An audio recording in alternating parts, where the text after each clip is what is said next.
Friend, आज हम बात करेंगे डेट फॉल्ट के बारे में। जो लोग बहुत सारे लोग हैं जो डेट फॉल्ट में अटक जाते हैं बनाने में। अगर शाउटिंग आता है, शाउटिंग रहता है फ़ोनों में तो वो तो आराम से इजीली रिपेयर कर लेते हैं। लेकिन कुछ फ़ोन ऐसे आते हैं कि जो 30 20 40 तक जाता है रीडिंग, लेकिन वो क्या होता है, रिटर्न नीचे गिर जाता है। तो उसी के बारे में हम बात करेंगे कि आज एक एक आईसी का सीक्वेंस होता है और उसी के सीक्वेंस के बेस पे अगर आप काम करोगे तो आप कभी नहीं फंसोगे कोई भी फ़ोन में।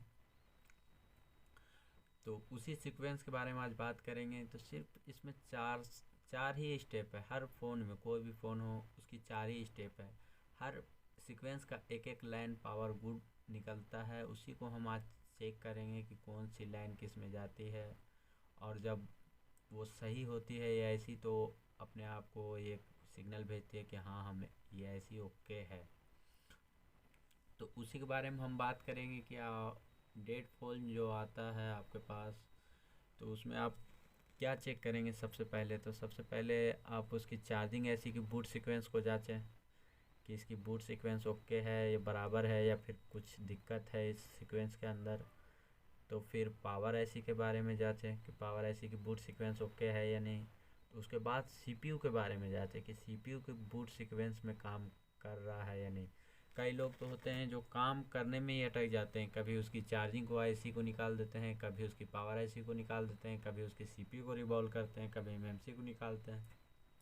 लेकिन कुछ फॉल्ट होते हैं जो बन जाते हैं अगर वहीं से एग्जैक्ट फॉल्ट होता है तो। लेकिन अगर आपको सीक्वेंस ना पता हो तब आप काम करेंगे तो एक अंदाज़ा से तो कहीं ना कहीं आप निराश हो जाते हैं, हरास हो जाते हैं और आपसे काम नहीं हो पाता है। तो आज टेंशन ना लीजिए, अब आपका भाई आ चुका है और आपको इस कदर हम मोबाइल के बारे में बताएंगे, एक एक पॉइंट के बारे में डीपली नॉलेज में। और अगर आप अच्छे तरीके से मोबाइल के बारे में जानना चाहते हैं, मोबाइल को अच्छी तरीक़े से आप रिपेयरिंग करना चाहते हैं, तो आप मेरे इंस्टीट्यूट को भी ज्वाइन कर सकते हैं। नहीं तो आप मेरी वीडियो से भी अच्छी खासी नॉलेज को गेन कर सकते हैं आराम से। तो सबसे पहले डेट फ़ोन में आप क्या चेक करेंगे। सबसे पहले इसकी चार्जिंग ऐसी कि बूट सीक्वेंस को चेक करेंगे। तो ये देखिए, हमारे पास एक नोट 4 का मदरबोर्ड का लेआउट है।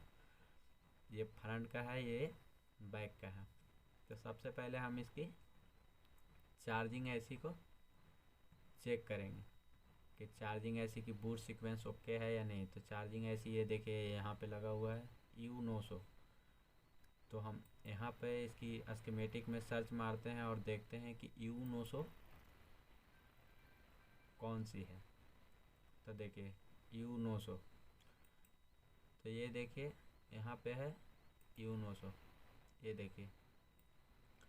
तो हम फ़ोन को क्या करेंगे कि चार्ज में लगाएंगे, और जब चार्ज में लगाएंगे तभी तो सारी लाइन हमारी एक्टिव होगी। अगर एक्टिव ही नहीं होगी तो आपको कैसे पता चलेगा। सीक्वेंस तो बनेगा ही नहीं, क्योंकि सीक्वेंस के लिए उसको वोल्टेज भी चाहिए बनाने के लिए। अगर ये ओके रहेगा तब तो आगे वोल्टेज पास करेगा।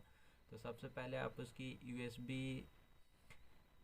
यूएसबी इन का जो लाइन है उस पर आपको एक डायोड लगा हुआ है, वहाँ पे डायोड या एक कैपेसिटर भी लगा होता है। बहुत सारे फ़ोन में अलग अलग पार्ट्स लगे हुए होते हैं, कैपेसिटर या डायोड, या फिर वहाँ पे OBPIC भी हो सकता है। लेकिन उसी के पास एक कैपेसिटर होगा, वो वहाँ पे आपको चेक कर लेना है। तो सबसे पहले हम इसकी ये जो कैपेसिटर है इस पर हम चेक कर लेंगे कि 5 वोल्ट जो हम चार्जर से इन किए हैं इस पे वोल्टेज बन रहा है या नहीं।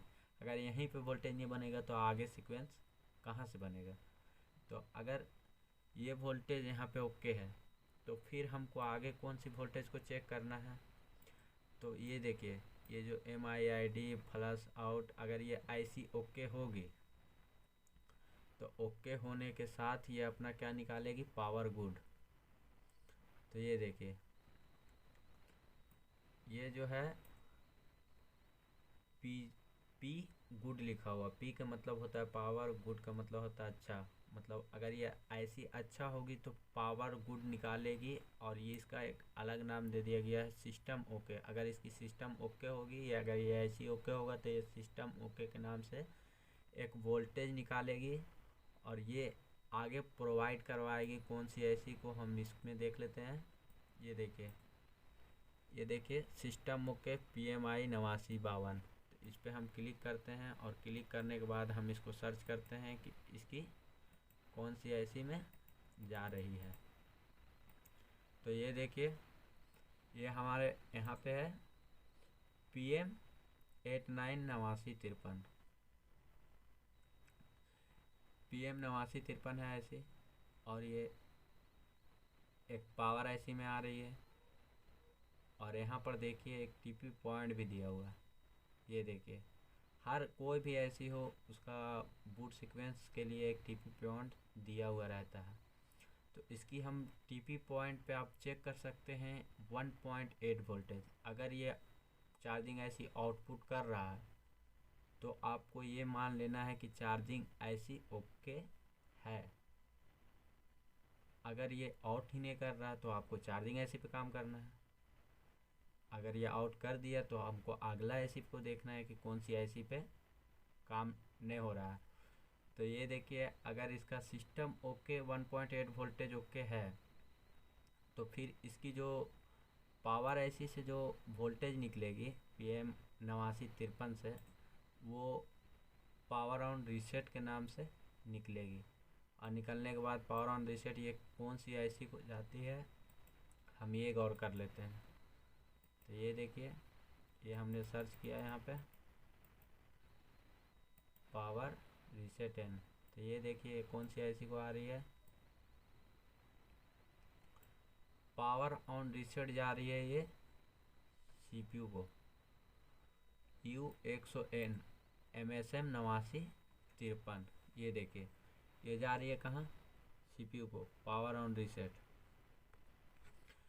और देखते हैं कि ये पावर ऑन रीसेट किस ऐसी पे जा रही है। तो ये देखिए पावर ऑन रीसेट एक जा रही है, कौन सी ऐसी पे है PMI 8952।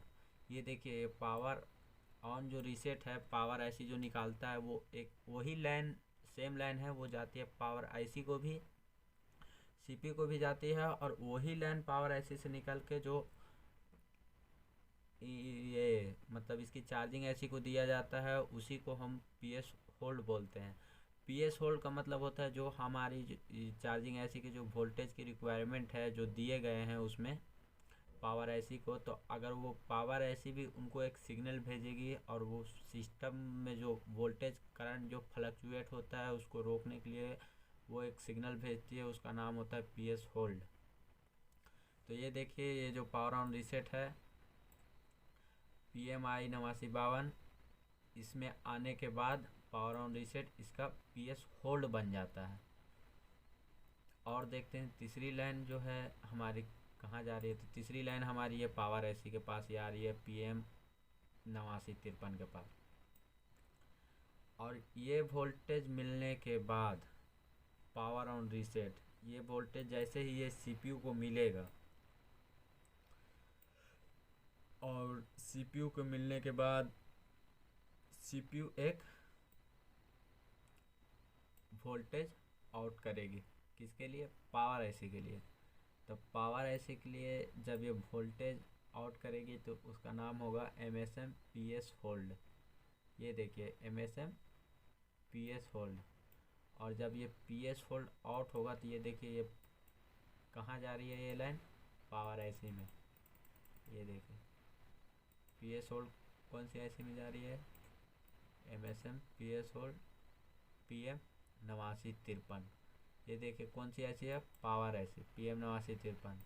और ये देखिए इसका एक TP पॉइंट है। TP पॉइंट के बारे में मैंने बताया था कि हर एक सीक्वेंस का TP पॉइंट है, और TP पॉइंट जहाँ पे नहीं रहेगा उसके उसी लाइन में एक कैपेसिटर होगा या रजिस्टर होगा, उसी को आप चेक करके प्रॉब्लम को फाइंड कर सकते हैं कि हाँ इसकी वोल्टेज की रिक्वायरमेंट ओके है या नहीं है।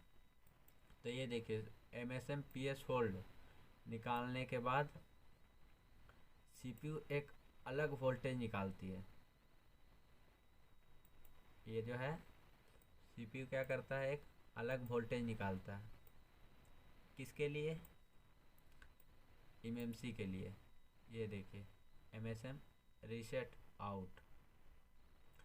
अगर ये पावर ऑन रीसेट ना बना तो इसकी पावर ऐसी पे काम करना है। और अगर ये PS होल्ड ना बना तो इसकी CPU पे काम करना है। कौन सी ऐसी पे? CPU पे। और अगर ये MSM रीसेट आउट, ये जो है MSM रीसेट आउट, ये पहले नंबर पे जाते हैं। ये देखिए MSM रीसेट आउट जो है, ये देखिए यहाँ पे जो रीसेट आउट है ये किसके लिए बनता है? ये MMC के लिए बनता है। ये रीसेट की लाइन है ये उसकी। ये देखिए, ये देखिए MSM रीसेट आउट, ये क्या लिखा हुआ है यहाँ पे? MSM reset out, reset out है। और किसके लिए ये बन रहा है? कौन सी लाइन में जा रही है ये देखिए RST रीसेट लाइन में जा रही है इसकी। और ये कौन सी ऐसी है? ये MMC है। तो ये बात को आपको ध्यान में रखना है कि आपकी जब हम बूट सीक्वेंस चेक करेंगे तो आपको कौन सी ऐसी पे काम करना है, आप चेक करके ही काम करेंगे। ऐसी आग बकाहट में आप काम नहीं कर देंगे। कभी CPU निकाल दिए, कभी पावर निकाल दिए, या फिर कभी चार्जिंग ऐसी निकाल दी। तो एक एक बूट सीक्वेंस को चेक करना है। तो सबसे पहले कोई भी फ़ोन हो दुनिया का, इसकी चार्जिंग ऐसी की रिक्वायरमेंट पहले चेक करनी है कि चार्जिंग ऐसी की रिक्वायरमेंट ओके है या नहीं है। और चार्जिंग ऐसी होने के बाद इसकी हम पावर की रिक्वायरमेंट को हम चेक करेंगे कि पावर ऐसी इसकी ओके है या नहीं। अगर ये पावर में अगर कुछ फॉल्ट आ गया यहाँ से, अगर मान लीजिए चार्जिंग ऐसी में अगर इसकी ये ना मिली तो हम चार्जिंग ऐसी को प्रॉब्लम में समझेंगे। अगर चार्जिंग ऐसी की अगर सिस्टम ओके वाली लाइन में अगर 1.8 वोल्टेज नहीं मिला तो हम इसकी चार्जिंग ऐसी को फॉल्टी मानेंगे। और अगर ये चार्जिंग ऐसी सिस्टम ओके की लाइन में 1.8 वोल्टेज दे रहा है तो देने के बाद हम इसकी क्या चेक करेंगे? किसको, कौन सी ऐसी को दे रहा है? ये पावर ऐसी को दे रहा है। तो पावर ऐसी भी एक सिग्नल निकालती है जिनका नाम होता है पावर ऑन रीसेट। और पावर ऑन रीसेट अगर पावर ऐसी से निकल रहा है 1.8 वोल्टेज, तो अगर निकल रहा है तो ये पावर ऑन रीसेट कौन कौन सी IC को जाता है? तो ये देखिए पावर ऑन रीसेट जो निकलता है और निकलने के बाद ये जाता है चार्जिंग IC को। और चार्जिंग IC में जाने के बाद ये power on reset charging IC के लिए PS होल्ड बन जाती है। जो इसकी सप्लाई होती है, फ्लक्चुएट होती है, वो एक जगह पे रुक जाता है। और रुकने के बाद ये पावर ऑन रीसेट एक निकलने के बाद यहाँ से एक चली जाती है पावर IC पे, एक चली जाती है यहाँ पे चार्जिंग IC पे, और दूसरी चली जाती है ये CPU पे। और CPU से जो वोल्टेज निकलता है PS होल्ड, वो जाती है डायरेक्ट पावर IC में। तो अगर यहाँ पे PS होल्ड अगर नहीं निकाले CPU, तो आप इस CPU पे काम करना है। और अगर CPU MMC के लिए अगर वोल्टेज ना निकाले, MSM रीसेट आउट अगर ये निकाल दिया MMC के लिए, तो आपको MMC को देखना है, निकाल कर सॉफ्टवेयर प्रोग्रामिंग वगैरह देखना है। और अगर इसमें ये ऐसी अगर MSM रीसेट आउट नहीं निकाले तो आपको तो भी CPU को ही देखना है। तो उम्मीद है आपको ये वीडियो पसंद आया होगा। बस 3-4 स्टेप चेक करना है, ऐसी आप तुक्केबाजी से काम ना करे। वैसे में जो बनने का फ़ोन होता है वो भी बिगड़ जाता है। तो अगर आपको वीडियो पसंद आया हो तो वीडियो को लाइक कीजिए, शेयर कीजिए, सब्सक्राइब कीजिए। और अगर आप अच्छी तरीक़े से नॉलेज लेके ट्रेनिंग लेना चाहते हैं, सीखना चाहते हैं अच्छी तरीक़े से, तो आप मेरे इंस्टीट्यूट को ज्वाइन कर सकते हैं। और आप नहीं ज्वाइन करना चाहते तो आप मेरी वीडियो से भी अच्छी खासी नॉलेज को आप ले सकते हैं। मैं अच्छी खासी नॉलेज आपको इस वीडियो में देता हूँ। तो जय हिंद, जय भारत।